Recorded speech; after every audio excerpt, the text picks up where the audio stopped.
நம்முடைய கர்த்தராகிய இயேசு கிறிஸ்துவின் பரிசுத்த நாமத்திற்கு மகிமை உண்டாவதாக. உங்கள் யாவருக்கும் என்னுடைய அன்பின் வாழ்த்துக்கள்.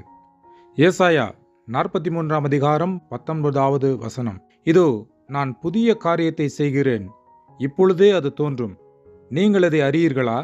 நான் வனாந்தரத்திலே வழியையும் அவாந்தர வெளியிலே ஆறுகளையும் உண்டாக்குவேன். ஆம் பிரியமானவர்களே, இந்த நாளிலே உங்களை பார்த்து ஆண்டவர் சொல்லுகிறார், நான் உனக்கு புதிய காரியத்தை செய்கிறேன் என்று. நன்றாக கவனியுங்கள். செய்யப் போகிறேன் என்று அல்ல, செய்கிறேன் என்று ஆண்டவர் கூறுகிறார். உங்கள் வாழ்விலே நீங்கள் முயற்சித்து தோற்றுப்போன பல காரியங்கள் இருக்கலாம். அவை திருமணமோ, வேலை வாய்ப்போ அல்லது சொல்லக்கூடாத பல காரியங்களாக இருக்கலாம். துவண்டு போகாதீர்கள்.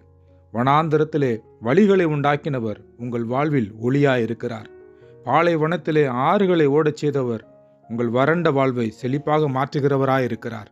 நம்முடைய ஆண்டவரை நோக்கி விண்ணப்பம் செய்யுங்கள். அவர் உங்கள் வாழ்விலே புதிய காரியத்தை செய்கிறவராயிருக்கிறார். கர்த்தர் தாமே உங்களை ஆசீர்வதிப்பாராக.